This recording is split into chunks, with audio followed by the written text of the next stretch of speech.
بسم اللہ الرحمن الرحیم۔ السلام علیکم۔ آپ دیکھ رہے ہیں 83 نیوز۔ اگر علامہ سعد حسین رضوی گرفتار ہو سکتے ہیں تو پھر عمران خان کیوں نہیں؟ اس ویڈیو میں ہم اسی کے متعلق بات کریں گے۔ ناظرین کرام، عدالت کی جانب سے عمران خان صاحب کے وارنٹ جاری کیے گئے تھے، جس کے بعد پولیس زمان پارک پہنچی کہ ہم نے عمران خان کو گرفتار کرنا ہے، مگر عدالتی حکم کے باوجود عمران خان نے گرفتاری نہیں دی اور پی ٹی آئی کے کارکنوں نے پولیس پر پتھراؤ شروع کر دیا تاکہ وہ عمران خان صاحب کو گرفتار نہ کر سکیں۔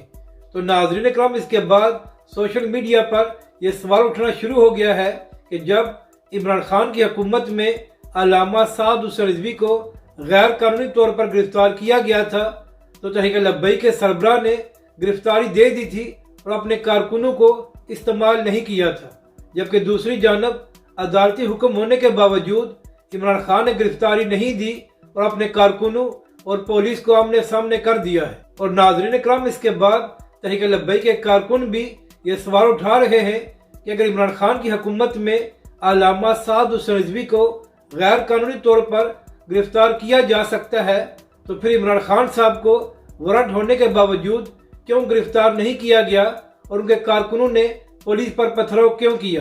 کیا پاکستان میں دو قانون ہیں، ایک علامہ سعد حسین رضوی کے لیے اور دوسرا عمران خان کے لیے؟ اور ناظرین کرام، کل سے پاکستانی میڈیا پر یہ شور ہو رہا ہے کہ پولیس عمران خان کے کارکنوں پر شیلنگ کر رہی ہے۔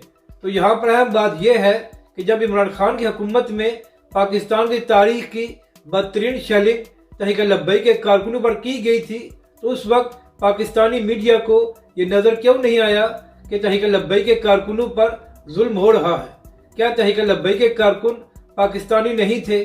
اپنی رائے کا ضرور اظہار کریں کہ آپ کو یہ ویڈیو کیسی لگی اور ہمارے اس چینل کو بھی سبسکرائب کریں۔